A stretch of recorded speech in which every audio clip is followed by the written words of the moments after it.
Hello， 大家好啊！我係專幫大家檢漏嘅小陳啊。今日咧收到粉絲嘅來信，佢好開心啊！佢仔仔咧終於轉校成功，轉咗邊間就係我身後呢一間學校啦。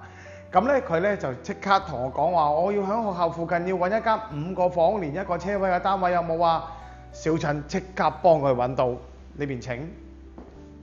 好，正門入到嚟啦。首先我講呢度係位於喇沙利道嘅奧明。咁咧呢一個單位咧一層咧有3個單位，呢個咧係一個雙連單位 A、B 室打通嘅。咁啊入到嚟嘅話咧就係客飯廳分明。咁咧就目測到呢一個客飯廳咧容納大概30至40人咧係完全冇問題嘅。睇完個客飯廳之後咧，我哋就望一望個廚房啦。咁啊廚房基本上咧會有市場比較罕有啲嘅雙門雪櫃啦、蒸焗爐啦、3件頭嘅爐頭啦，同埋一個抽油煙機嘅。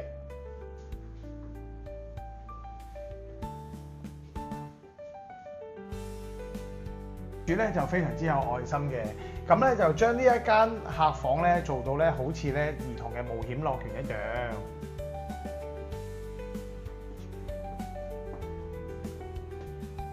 另外咧呢一間房嘅話咧，除咗咧有足夠嘅收納空間咧，亦都會有一張非常之闊落嘅床。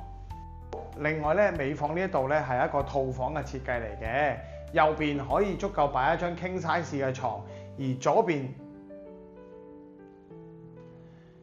邊咧亦都做咗一納衣櫃位，咁入到最後尾亦都會有個廁所。睇咗咁耐咧，其實呢個單位咧只不過係睇咗一半啫，另外一半喺呢一度。左手邊會有一間書房，係啦，咁基本上咧就同咧客房嘅 size 咧差唔多咁大。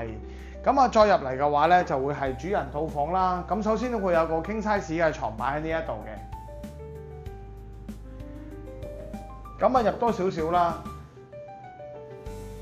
就會係女人嘅保險箱。如果可以擺包包喺度，你諗下可以擺幾多個？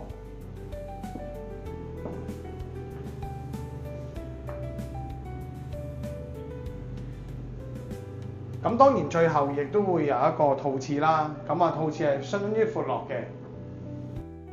好啦，個單位就睇住咁多先。如果大家想知道呢個區仲有啲咩名牌嘅小學，可以喺下面關注同留言，小俊會私信你㗎。